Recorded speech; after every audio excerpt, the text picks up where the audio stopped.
आज की एपिसोड है पैल्पिटेशंस पर। किस तरह आपको इन्हें अपने डॉक्टर को एक्सप्लेन करना चाहिए ताकि वो ठीक से डायग्नोसिस बना सके, और उससे भी जरूरी बात, किस वक्त इन्हें सीरियस लेना चाहिए।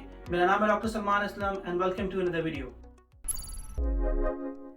परफेक्ट सिनेरियो ये है कि आपको धड़कन में बेकायदगी महसूस हुई, उसी वक्त आपके लिए भी हॉस्पिटल या क्लिनिक पहुंच गए और ईसीजी करके इस बाकायदगी की वजह पकड़ ली जाए और पता चल जाए कि हमें इस रिदम के बारे में कंसर्न होना चाहिए कि नहीं।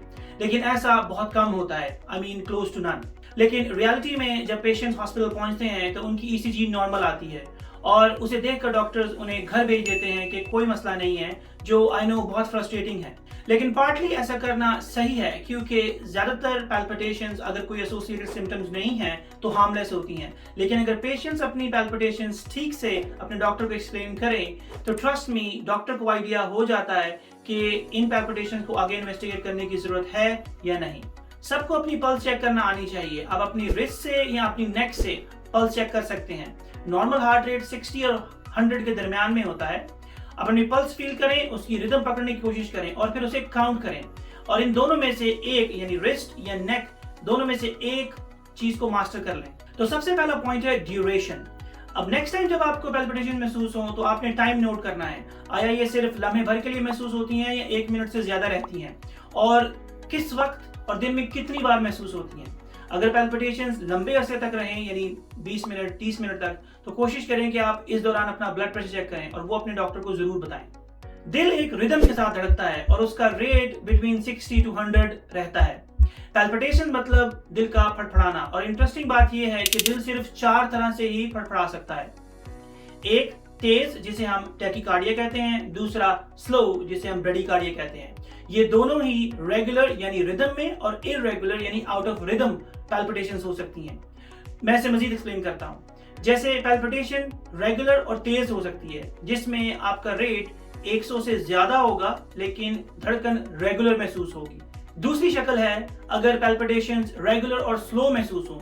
स्लो यानी इसमें रेट 60 से कम होगा लेकिन पेशेंट्स इन्हें अक्सर ऐसे एक्सप्लेन करते हैं जैसे दिल डूब रहा है या सिंक हो रहा है। बाकी इररेगुलर पैल्पिटेशन में भी स्लो और तेज रेट हो सकता है। इसे पेशेंट्स ऐसे एक्सप्लेन करते हैं कि वक्फे वक्फे के साथ उनको थंप महसूस होता है और दिल की धड़कन तेज या स्लो होती है। तो बी विजिलेंट। अगर आपको नेक्स्ट टाइम पैल्पिटेशन महसूस हो तो उसे टैप करने की कोशिश करें और हो सके तो उसको रिकॉर्ड भी करें। ट्रस्ट मी, इससे डॉक्टर को बहुत ज्यादा हेल्प मिलेगी। आई नो ये आपको मुश्किल लग रहा है, लेकिन you can pause your video and अपनी पल्स को फील करें और उसे महसूस करने के बाद उसका रिदम पकड़ें और रिदम के बाद उसको टैप करने की कोशिश करें। अगला फैक्टर है पेशेंट की एज। पैल्पिटेशन में पेशेंट की एज बहुत इंपॉर्टेंट फैक्टर है क्योंकि डिफरेंट एज ग्रुप में रीजंस डिफरेंट होती हैं।